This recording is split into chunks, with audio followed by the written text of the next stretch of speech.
Hola amigos, estamos otra vez en esta serie de entrevistas y en esta oportunidad nos acompaña Margarita Mediavilla. Ella es experta en lo que hace a la crisis energética y es parte de una comunidad científica que hoy está trabajando, investigando y difundiendo acerca de las particularidades que enfrenta la humanidad ante, bueno, esta particular coyuntura que incluye, por supuesto, lo que enfrentamos en torno al cambio climático, en torno a un devenir que se presenta complejo y es, bueno, algo que demanda mucha ansiedad de esta parte, en esta parte del mundo, en América Latina, y es parte de nuestro público que refiere a familias campesinas que, bueno, un poco necesitamos, nos empecemos a involucrar con estas cuestiones.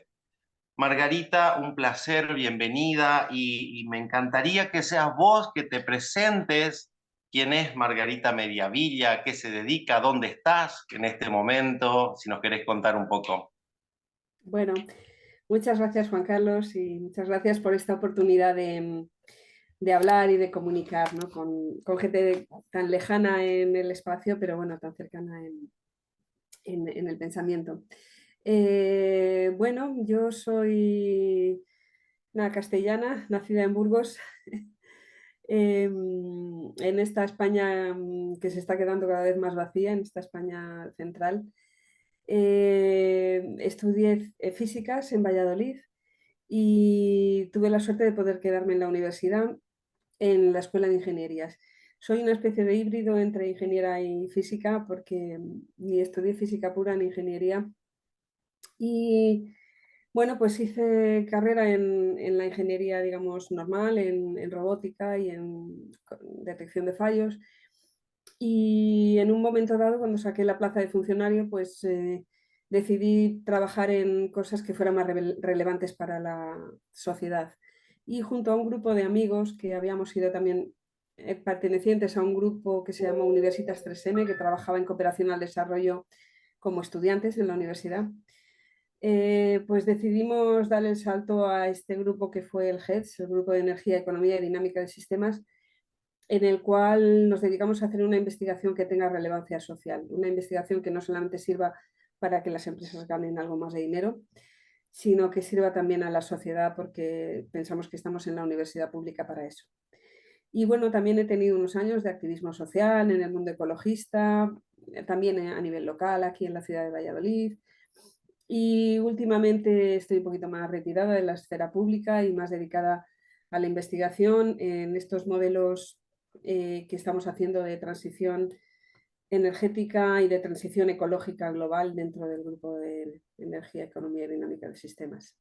Y bueno, yo soy una de las defensoras del decrecimiento como única vía razonable para una sociedad ante la crisis energética y, y ante bueno, pues el sinsentido que significa el intentar hacer una sociedad basada en el crecimiento, ¿no? Que es lo que hemos hecho en los últimos siglos.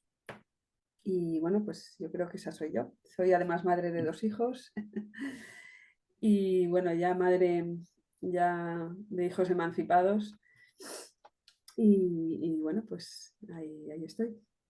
Maravilloso, maravilloso, enorme, enorme tu trayectoria y extraordinariamente valioso tu trabajo. Nosotros te venimos siguiendo hace un tiempo y realmente nos ha nutrido y nos ha invitado a reflexionar y a redirigir incluso mucho de nuestro trabajo y muchos de nuestros esfuerzos porque realmente has logrado poner muchos puntos sobre las IES, ¿no es cierto?, en esta particular coyuntura que estamos viviendo.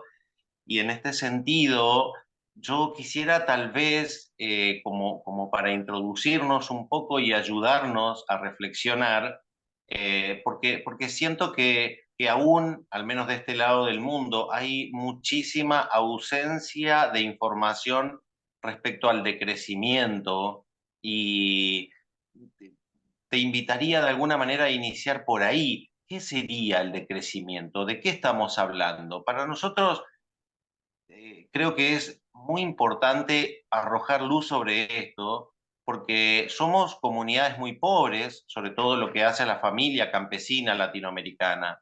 Y si hay algo que estamos soportando sobre nuestras espaldas, tiene que ver, bueno, con, con la pobreza extrema en muchos casos, con la escasez, ¿no? Y la palabra de crecimiento no viene siendo la más amable y la más simpática, ¿no es cierto? Al menos en cuanto al término. Si Ujú. tuviéramos que arrojar luz sobre de qué hablamos cuando hablamos de decrecimiento, ¿a qué nos estamos refiriendo, Marga? Bueno, la palabra de crecimiento es una palabra poco amable y ello ha hecho que sea una palabra menos cooptada por el sistema y menos prostituida, como otras como sostenibilidad, resiliencia, transición. Eso es lo bueno que tiene la palabra de crecimiento, que va un poco a la raíz del sistema económico que se basa en el crecimiento. Pero claro, es muy fácil asociarla con cosas muy tristes que tienen que ver con la escasez material, ¿no? Mm, yo definiría el decrecimiento como romper una lógica muy perversa que existe en la sociedad actual y que es muy típica de la economía capitalista.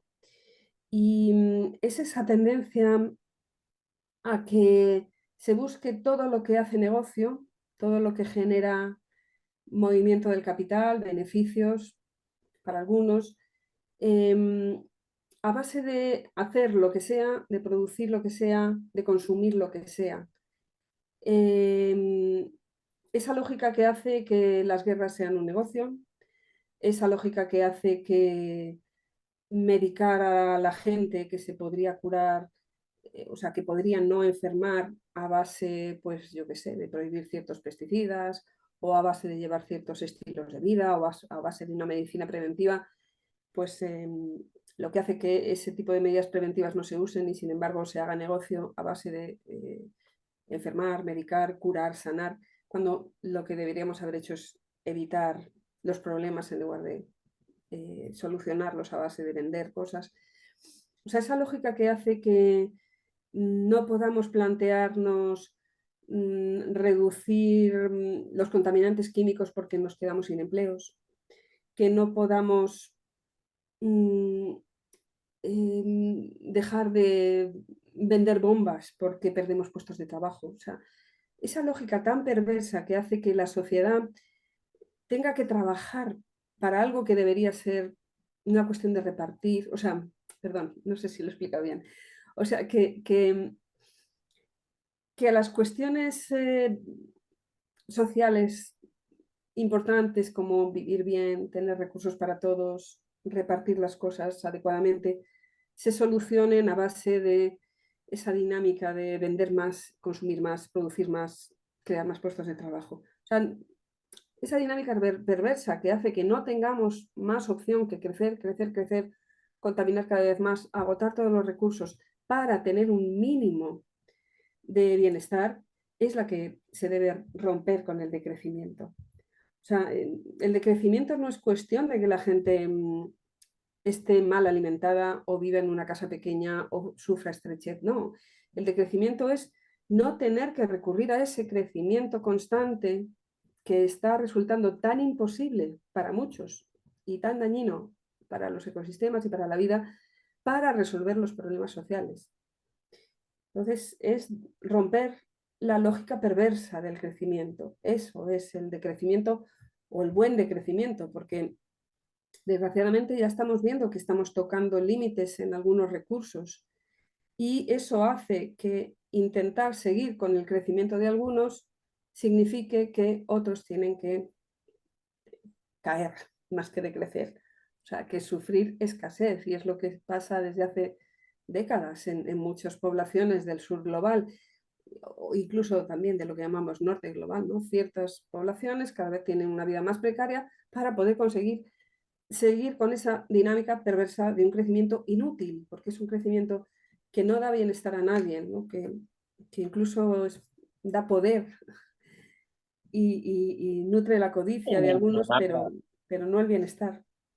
Claro, claro, me invitas a reflexionar eso de repente, ¿no? O sea, ¿en qué momento asociamos crecimiento con buen vivir?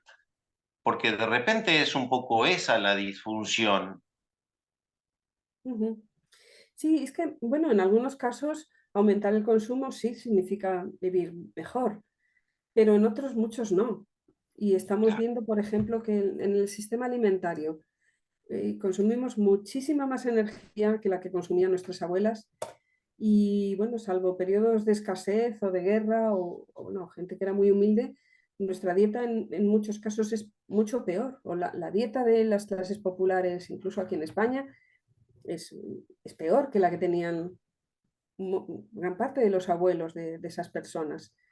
Y además de ser menos sana en términos de la calidad de los suelos y de los cultivos, pues es una dieta pues, de ultraprocesados de bajísima calidad o de carne, pero se come mucha carne, pero de una bajísima calidad. Entonces, y sin embargo, consume muchísima más energía porque se mueve alrededor de todo el planeta. Entonces, eficacia significa, pues, o sea, de crecimiento significa eficacia social, claro, consumir menos recursos para el mismo bienestar. claro, Eso es claro. el Que es el decrecimiento. modelo mismo de la naturaleza. Es lo que la naturaleza nos enseña, ¿no? La mayor eficiencia con el menor esfuerzo. Eh, Claramente, todo esto que estás exponiendo implica decisiones políticas, implica redireccionar el rumbo de una civilización que está colapsando, ¿no? Pero esencialmente me remite de repente a cambios culturales muy vastos y muy profundos. Digo, ¿qué se sabe al respecto? Es decir, ¿cuál serían esos senderos? ¿Por dónde pasan esos cambios que como sociedad deberemos ir experimentando? Uf, es una pregunta muy complicada, Es un es montón. enormemente difícil. Hombre, lo que nosotros vemos desde hace años es que es preciso cambiar las dinámicas del sistema económico, porque un sistema económico que está basado en producir cada vez más solamente puede llevarnos por el camino por el que estamos yendo, ¿no? Un camino de agotamiento de los recursos. Mm, sí, bueno, un poquito lo que comentaba antes, surge romper esa dinámica perversa del crecimiento económico. Y, y bueno, pues gran parte de lo que nos hace estar constantemente creciendo, además de venir de esa dinámica de la ganancia, ¿no? Del producir con ganancia, sea lo que se produzca, viene también de la competencia y de la constante lucha económica entre empresas, regiones, grandes bloques económicos, porque solamente podemos hacer una sociedad y una economía basada en satisfacer las necesidades humanas con grandes dosis de cooperación, con grandes dosis de negociación que sustituyan esa constante guerra de a ver quién pisa a quién, ¿no? Porque si un Estado o una empresa dejan de competir y de producir, producir y producir cada vez más, pues lo que hace es perder puntos en esa competencia económica en la que hemos convertido la vida, ¿no? Y claro, el pasar de esa codependencia a una cooperación o a una negociación y un constante equilibrio de poderes dentro de un objetivo que puede ser el bienestar humano, pues es cambiar la mentalidad de guerra por una mentalidad de paz o una mentalidad al menos de negociación. Y ese sería el cambio más importante. Yo creo que todas las personas que están hablando de colapso, de problemas ecológicos, de los grandes problemas globales, están hablando de lo mismo. Estamos al final llegando a la idea de la necesidad de cooperar y dejar de lado esta sociedad patriarcal en sentido amplio, ¿no? Esta sociedad basada en la dominación, la conquista, la colonización, la guerra, como, como principal requisito para la sostenibilidad, porque no hay nada más insostenible que la guerra. Y en el fondo nuestra insostenibilidad global es una guerra contra la naturaleza y una guerra contra nosotros mismos, entre unos y otros. Incluso también guerra contra nosotros mismos, ¿no? Dentro de nuestra mente, ¿no? Y bueno, sí, quizá esa sería la pieza clave en la guerra, ¿no? Y la dominación. Tremendo, ¿no? Creo que estás arrojando mucha luz y puedo comprender la dimensión de todo lo que esto implica, ¿no? Yo, bueno, seguramente te habrás enterado, nosotros hace unos días, hace una semana aproximadamente, fruto de los incendios que están ocurriendo en este momento en Brasil, en Bolivia, en Paraguay, tenemos prácticamente medio Sudamérica cubierto por humo. Ahora tuvimos algunos chaparrones, algo de lluvia, y es una lluvia negra, ¿no? Que es ese hollín que está precipitando y que está generando alarmas y de alguna manera una atención particular a todas estas problemáticas. También es de público conocimiento que nos toca estar padeciendo un gobierno negacionista con una tendencia fascista realmente preocupante, no solo por la experiencia argentina que estamos sufriendo, sino que también parece ser un ensayo como con perspectivas globales, así que ¿no? Es un devenir complejo, incierto. En nuestra provincia tuvimos, bueno, la suerte de tener un gobierno que avala la agroecología, que avala incluso ahora recientemente la prohibición efectiva del glifosato. Y recién comentabas vos, ¿no? Las fuerzas que se erigen para resistir esos cambios. Hoy estamos, bueno, soportando la embestida, sobre todo mediática, de los CEOs y de los lobbies de Bayer Monsanto, y es realmente una lucha muy despareja, muy desigual, que a veces agota incluso. Eh, lo que me remite de repente, y quería conocer tu parecer sobre cuál es un poco el hacia dónde nos estamos dirigiendo. Es decir, hay ciertas corrientes de pensamiento que nos invitan a ver que la agudización de la crisis climática es la que va a llevar a la población en general a comprender y a tomar conciencia, y de ahí tal vez quizás impulsar cambios. Pero realmente a partir incluso de la experiencia nuestra y de lo que estamos padeciendo, no parece ser tan así. Es decir, la angustia, la presión, el estrés nos está condicionando a una sociedad enajenada, ensimismada y aislada también, ¿no? Es una contradicción compleja, es un escenario complejo. ¿Cómo crees vos, a partir de tu mirada, que se va a ir desenvolviendo todo esto y qué chances reales tenemos de que todo esto transcurra hacia algo que realmente sea hacia la justicia ambiental y social? Uf, muy grandes preguntas y todas ellas, Juan Carlos. Bueno, yo estoy viendo el mundo pues muy inestable, convulso, y me da la impresión de que ideológicamente estamos muy perdidos. Hay un momento de enorme contaminación mental, enorme inestabilidad ideológica y profundos cambios ideológicos que hacen que los esquemas del pasado ya no nos sirvan, y no solo no nos sirven, sino que nos traban, porque todo está tan enrevesado que intentar analizar las cosas con los esquemas del pasado conduce a unas trampas enormes.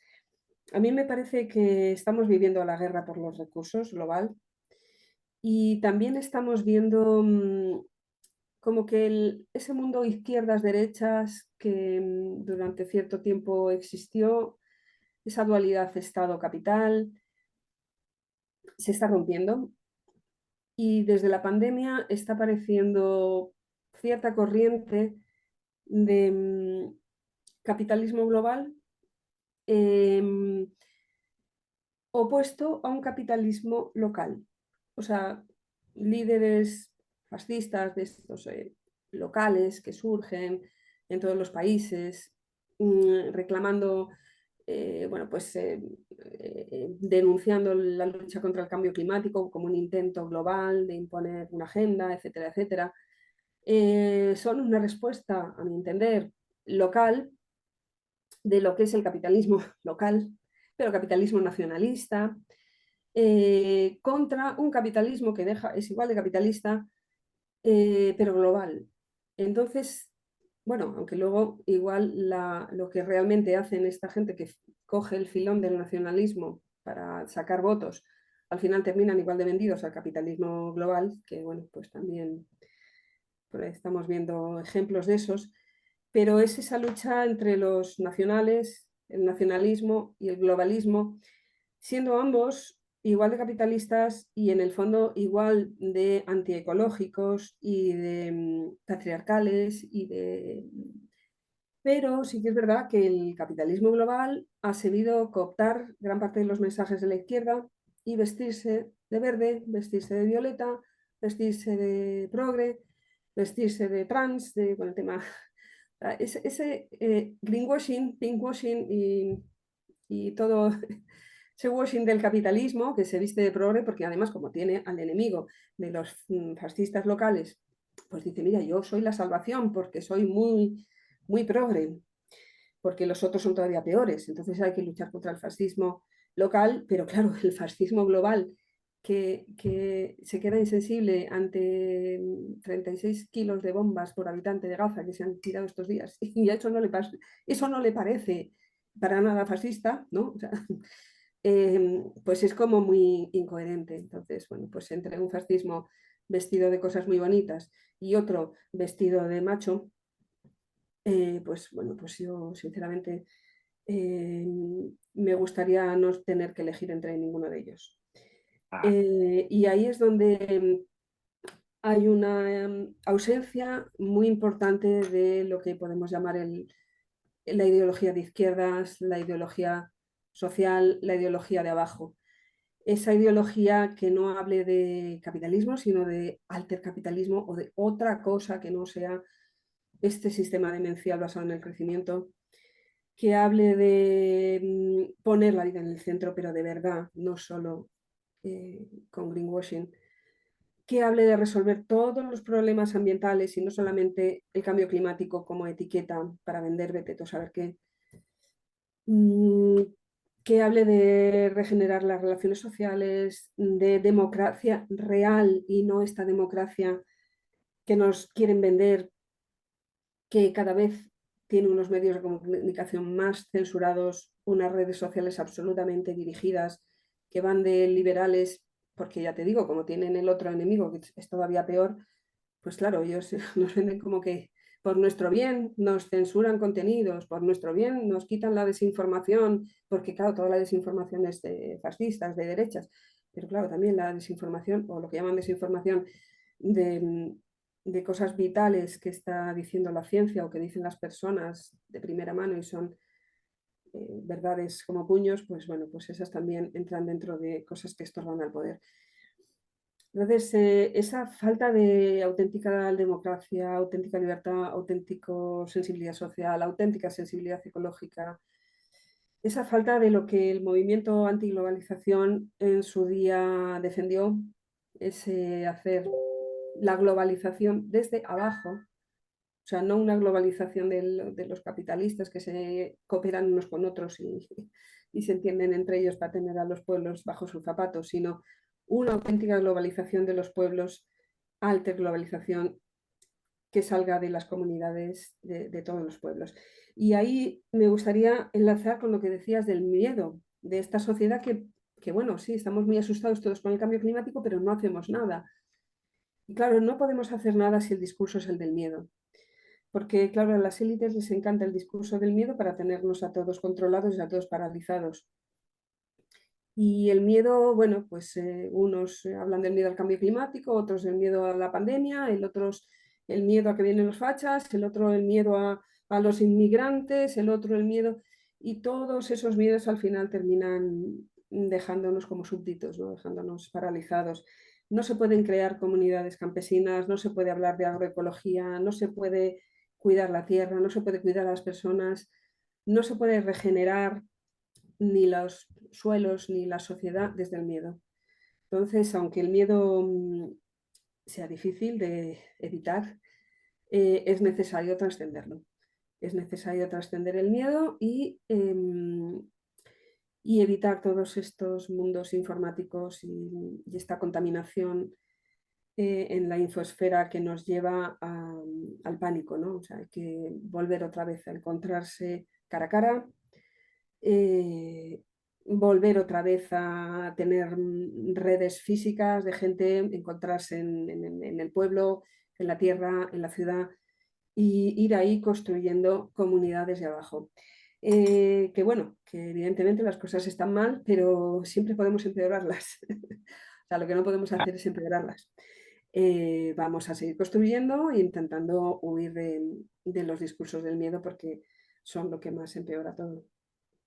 Hay también una mirada positiva y esperanzadora que tiene que ver con la experiencia real que ya está ocurriendo, al menos en los pueblos aquí en Latinoamérica, que justamente frente a la catástrofe climática y a las catástrofes en general, hay una acción espontánea de vecinos, de pueblo en general, que inmediatamente se asocia sin mediar nada para resolver el problema. Y tal vez pase un poco por ahí, ¿no? De la construcción de empoderamiento a partir de las acciones concretas y de ese reencuentro al que nos llama la naturaleza a partir de esto a lo que hemos dado en llamar catástrofe, ¿no? Y tal vez hay que bajarle un poco el tono al concepto y no se trate más que eso, de la oportunidad y de un llamado de la tierra a un reencuentro tan necesario. Ahora, Marga, yo sé que tu trabajo se ha centrado mucho en la crisis energética y de materiales y es también un debate tristemente ausente aún en América Latina. Literalmente no se está hablando acerca de estas cuestiones y ayudaría un montón, sobre todo a las familias campesinas, y, tratar de comprender un poco mejor estas cuestiones. Hoy la familia campesina se encuentra, por ejemplo, en una provincia como la nuestra, con que nos van a prohibir el glifosato.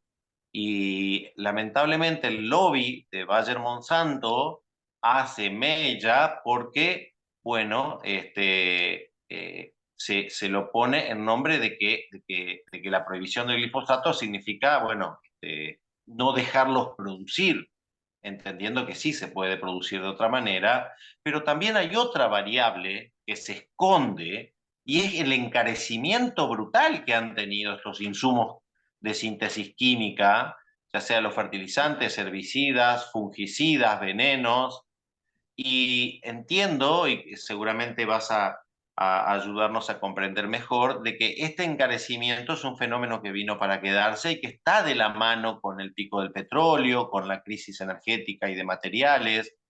¿Qué es lo que está pasando en torno a estas cuestiones y que afectan claramente al mercado? Ujú. Sí, bueno, eso que hablabas del reencuentro con la tierra y de las comunidades, me gustaría incidir un poquito ahí.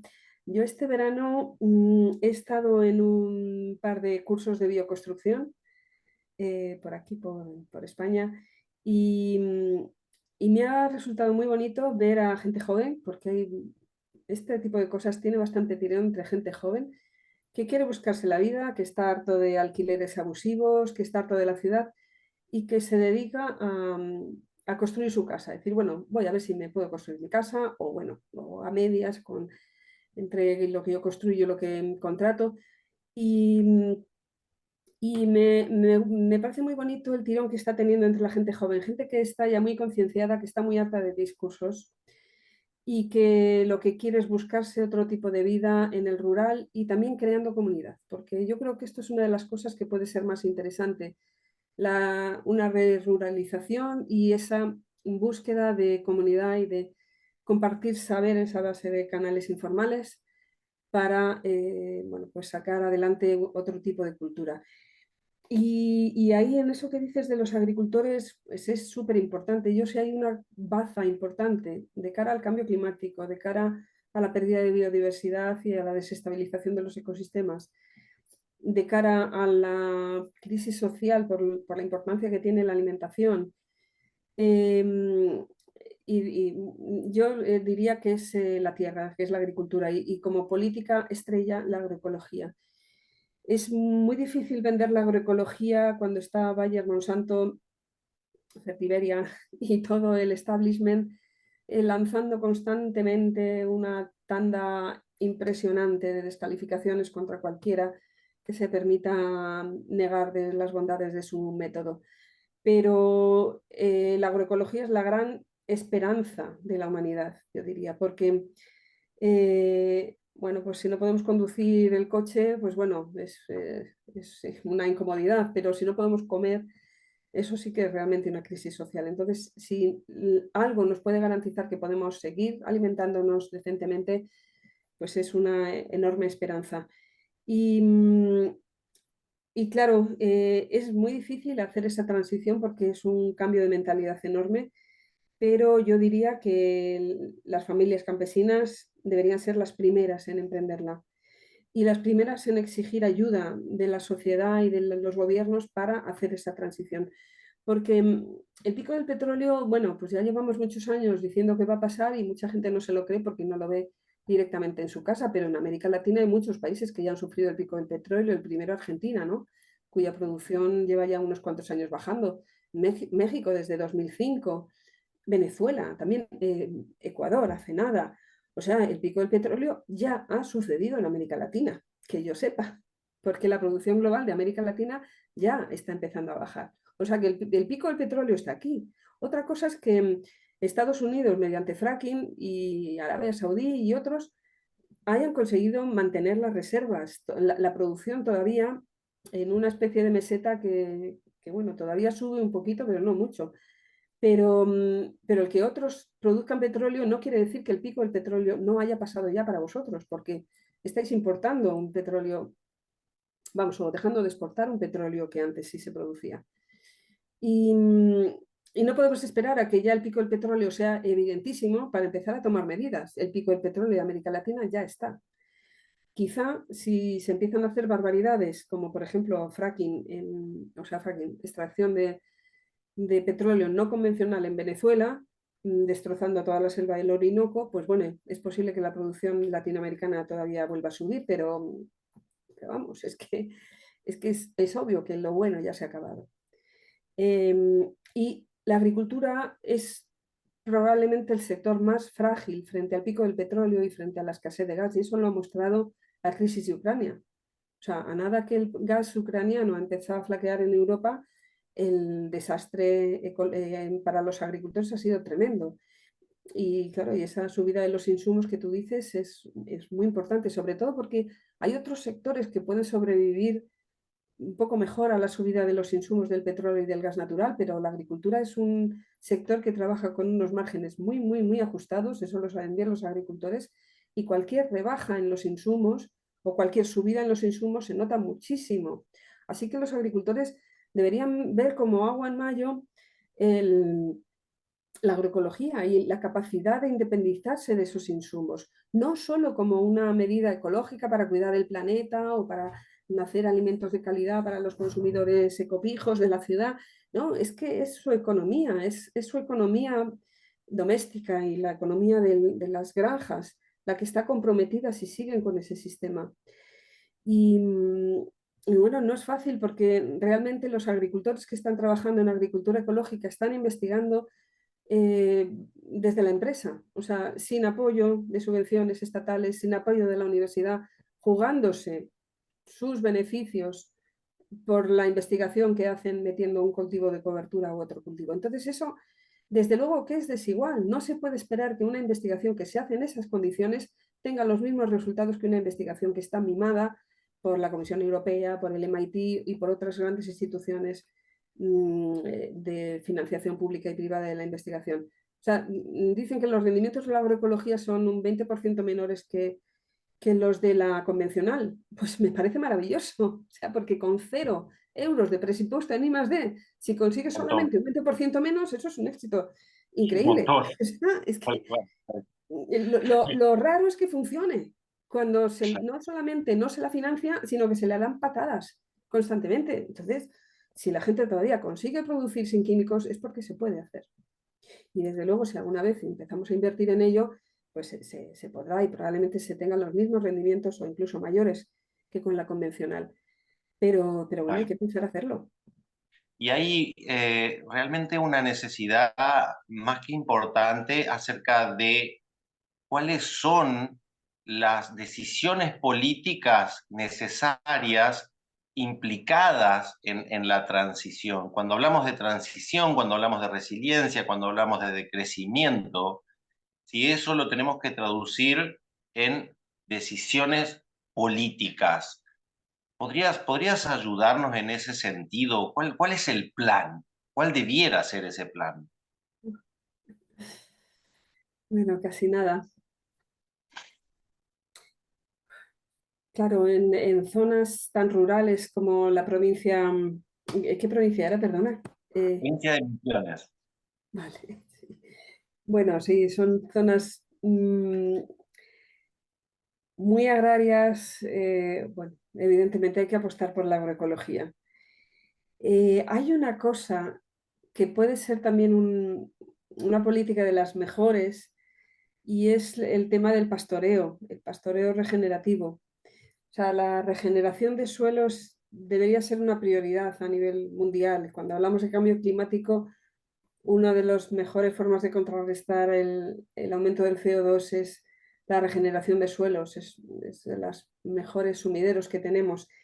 Y la regeneración de los suelos del pastizal, de las zonas donde todavía existe pastoreo extensivo, es muy beneficiosa porque no solamente ecológicamente es muy buena, sino que suele doblar la productividad por hectárea. Entonces es una de estas pocas políticas en las cuales no tienes que sacrificar nada. No hace falta que pases largos años de transición, como pasa con la agricultura en las zonas de cultivo, que tienes que pasar unos años de transición hasta que el terreno se ha regenerado, en los cuales produces bastante menos que lo que se produce con químicos. La regeneración de suelos en pastizales es muy rápida y lo único que requiere es una gestión del ganado más inteligente. A veces hay que cambiar el tema del acceso al agua, un poquito más de atención al ganado, en algunos casos es necesaria, pero el aumento de la productividad es muy evidente y además se produce enseguida, no hace falta esperar demasiado. Lo que sí es verdad es que exige gestionar el ganado de otra manera porque hay que eliminar los químicos, hay que eliminar muchos antiparasitarios y otro tipo de suplementos que dañan la vida del suelo, ¿no? Porque como todo lo que tiene que ver con la agroecología se basa en aumentar y conservar la microbiota. Entonces hay que hacer también, bueno, pues una gestión de los parásitos diferente. Pero bueno, hay ejemplos muy exitosos y muy evidentes. Y podría ser una de las políticas que haga que la gente empiece a ver la agroecología bajo otro punto de vista. No es solamente producir poco, no es pasar penalidades, sino es incluso producir más que con el convencional. Y además ahorrarse pues también insumos, ¿no? Esa podría ser una de las primeras políticas a tomar, el apoyo a ese tipo de ganadería. Y luego, bueno, pues evidentemente el conseguir mercados locales en los cuales se pueda compensar bueno, pues esa dificultad en producir con agroecológico, con las ventajas de la producción local y con el ahorro de costes de lo local. Y si tuviera que empezar por algún sitio, yo empezaría por la academia. Empezaría por las universidades, por las escuelas técnicas y por las escuelas de formación profesional, porque son las grandes olvidadas, ¿no? Parece que la agroecología siempre está esperando que sean los campesinos los que resuelvan las cosas. Y no, las cosas tienen que empezar en la academia y además la academia tiene muchísimo más poder del que pensamos. A mí me decía una profesora, por ejemplo, que las setas y los hongos hace unos años empezaron a poner de moda en España y los restaurantes empezaron a hablar de setas, la industria empezó a hablar de la producción de setas, tal, no sé qué, y que eso fue unos pocos años después de que se hiciera un máster de micología en la universidad. Entonces, cuando salen los titulados y han aprendido algo en la universidad, lo aplican a la industria, lo aplican a la vida diaria muy rápidamente. Mientras que si tenemos que esperar a que la gente cambie de mentalidad y cambie todas esas cosas que ha aprendido en la academia, pues se tardan muchísimos años. Y la academia tiene un enorme poder de investigar, eso que te decía, que no puede ser que sean los agricultores los que investiguen. Tiene que ser la academia con toda esa financiación, poca o mucha, pero bueno, la que tiene, la que ayude a que cambien las cosas y la que ofrezca soluciones, porque no se le puede prohibir al campesino usar esto o aquello sin darle una alternativa. Le tienes que decir, bueno, deja de echar glifosato, pero puedes gestionar las malas hierbas de otra manera. Y yo te voy a enseñar. Debería haber gente que asesore al campesino, porque ahora mismo los campesinos, no sé en Argentina, pero aquí su asesoramiento técnico son los técnicos comerciales de Fertiberia, ¿no? Que son la empresa aquí que vende todo tipo de productos de fitosanitarios. Entonces no puedes dejar que no sea, o sea, debería existir alguien, eh, algún asesoramiento estatal para el campesinado que les diga, se pueden hacer las cosas de otra manera y además yo te voy a ayudar. Y bueno, y además si hay pérdidas, pues te apoyo de alguna manera. Y sí, eso yo creo que serían las cosas más importantes, empezar por las mentes, ¿no? No, porque bueno, lo que tú decías, que claro, a la gente le dicen, le prohíben usar algo, pero no saben cultivar de otra manera. Y bueno, imagino que tú que sabes de agroecología sabes que no es solamente cambiar un químico por otro, es una manera completamente diferente de hacer las cosas. Si no se regenera la tierra, si no se hacen policultivos, si no se hace retención de aguas también en zonas áridas, si no se toman todas las medidas a la vez, la agroecología no funciona. Sí, ante Entonces, todo hay que es cambiar un las gran mentes. debate, claro, se malinterpreta también, ¿no? Muchas veces de que la agroecología es un problema técnico, ¿no? Cuando lo que estamos hablando es de una cosmogonía distinta, que implica una relación distinta, profunda, espiritual incluso, con una naturaleza que nos es cada vez más lejana, cada vez más distinta a esta particular especie, ¿no? Nosotros, te cuento, la provincia de Misiones es muy especial en Argentina e incluso en Latinoamérica. Nosotros tenemos prácticamente las últimas reservas de la mata atlántica. Es una provincia eminentemente selvática y con otra particularidad de que tenemos una de las mayores, creo yo, que es la mayor, incluso de Latinoamérica, la mayor concentración de minifundios, de familias campesinas. Acá tenemos 26.000 pequeños campesinos, 26.000 familias campesinas bueno, que están tratando de soportar esta situación que se nos impone hoy, porque como te decía, más allá de que no se pueda de repente prohibir el glifosato sin ofrecer un sustituto, cosa que sí se hizo acá en la provincia, que bueno, ese es otro tema, pero más allá de eso, hay una realidad objetiva y es que ya ni siquiera se puede pagar. Digo, hay una prohibición que la está imponiendo el mismo mercado, que a su vez está condicionado, como bien sabes, por la escasez de energía. Sabrás ilustrarme seguramente mejor, pero tengo entendido de lo que es, por ejemplo, la producción de nitrógeno es fuertemente petrodependiente, ¿no? Al igual bueno, que la mayoría de los insumos, esto es así. Sí, sí, el nitrógeno, bueno, se puede captar del aire, que es lo que hacen las plantas, las leguminosas, ¿no? Y las bacterias asociadas, pero bueno, y se puede captar también del estiércol de diferentes animales. Em, pero la agricultura química moviliza una cantidad de nitrógeno enorme a base del proceso que consiste en sacar nitrógeno a base de usar gas natural, ¿no? Sí, y además es muy intensivo en energía, es un proceso que gasta gran cantidad de energía. Incluso creo que En algunos casos hasta la mitad de la energía que se usa en la agricultura viene de los fertilizantes. Depende del tipo de cultivo, pero puede llegar a ser hasta la mitad. O sea que no es poco, no son 4 gotas. Porque, por ejemplo, los pesticidas y muchos otros químicos agroquímicos se sacan también del petróleo, porque no deja de ser química de síntesis, ¿no?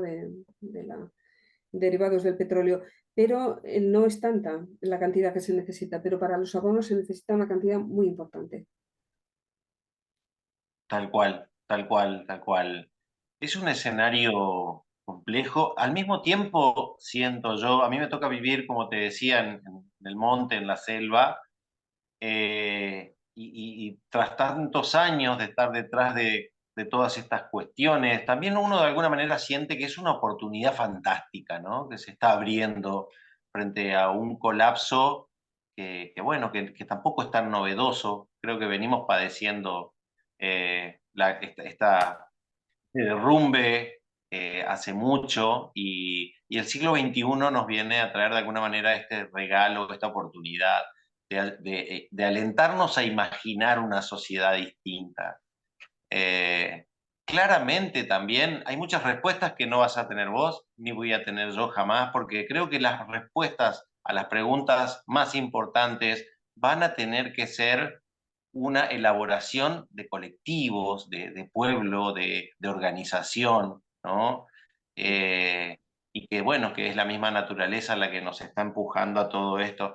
Te voy a pedir casi con ánimo de ir cerrando, porque sé que estás cansada, que todo, bueno, que todo tu trabajo hace que uno tenga su desgaste, obviamente, y allá en España ya es más tarde que acá también. Te voy a pedir lo que le suelo pedir a todos los entrevistados, y es que aprovechen este espacio, estas últimas palabras, para dirigirse fundamentalmente a la familia campesina, que hoy está sufriendo situaciones complejas de toda índole, no solamente con el cambio climático, sino con la escasez, con la inflación, con una crisis bueno, que está acelerando el éxodo rural, que está llevándose a los jóvenes, ¿no? Los está invitando, los está seduciendo a los jóvenes campesinos a irse a la ciudad. ¿Qué tendría Margarita para decirles a ellos a modo de aliento frente a esta coyuntura tan especial? Uf. Siempre me pones preguntas muy complejas. Eh, bueno, yo soy urbanita. Vengo de 2 familias desarraigadas de la tierra. eh, una de ellas por la guerra y otra porque, bueno, siempre ha sido urbana. Y siempre he tenido una sensación de orfandad muy grande respecto a la tierra, el pueblo. Y creo que el arraigo en la tierra es un gran tesoro que se debe conservar, que es una riqueza cultural inmensa, esos modos de hacer campesinos, esa forma de vivir campesinos, esa forma de ver la vida, esa forma de saber escuchar a la naturaleza, como tú decías, que es espiritual, pero que no tiene que ser nada muy esotérico ni muy raro, es simplemente ese saber escuchar a la tierra que antes era tan habitual y que no se pensaba que fuera nada del otro mundo. Es un valor cultural enorme y no debe perderse. Eh, y aquellos lugares donde se ha podido conservar la cultura campesina, el minifundio, deben ser protegidos y se debe valorar todo lo que eso vale. Porque, bueno, ese mito del progreso que nos han vendido, bueno, pues era gran parte un fiasco. Así que mucho ánimo a las familias campesinas, mi más sincera admiración porque creo que a veces los urbanitas y la gente muy intelectual eh, somos muy arrogantes y valoramos muy poco lo que hace la gente que nos alimenta. Y, y bueno, lo poco que yo he podido trabajar en la huerta y conocer un poco la tierra me hace ver que la agricultura es una profesión muy importante. No todo el que se mete sabe hacerlo, no es simplemente meter unas semillas y regar un poco, es una auténtica profesión, es un arte y como tal debe ser cuidada y debe ser toda la sociedad la que la cuide. Y bueno, pues no estamos así porque ahora mismo se piensa que todo tiene que ir hacia la industria y cuanto más industrializamos todo, industrializamos el campo, industrializamos, metemos drones y mucha ingeniería en el campo, pero y eso se piensa que es el progreso, pero no, o sea, la tierra tiene otros saberes y otras formas de hacer las cosas y lo único que nos están queriendo es vender el dron, igual que nos venden la moto, ¿no? Pues, pero, pero el arte ese de la tierra es un tesoro que hay que preservar y que, bueno, pues mucho ánimo.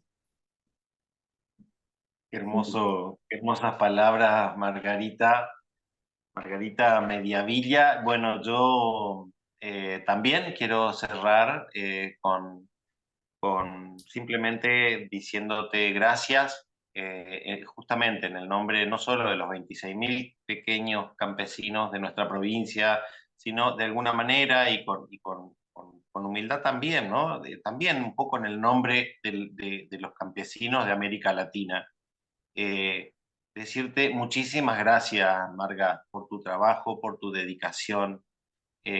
Sabemos que ir contra la corriente, que enfrentarse a los intereses que están en juego detrás de todo esto no es tarea fácil, que muchas veces uno, bueno, siente el desgano y siente la presión, pero también quiero que sepas que detrás de todo ese trabajo, que muchas veces seguramente es gris e insípido, hay un pueblo que hoy, a través mío, con mucha modestia, te digo que se siente muy agradecido porque nos representa lo que hace, porque es importante, porque nos nutre, nos alimenta y nos guía.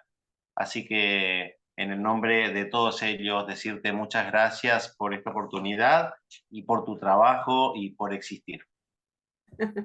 Muchas gracias a vosotros. Muchísimas gracias. No tengo más que decir.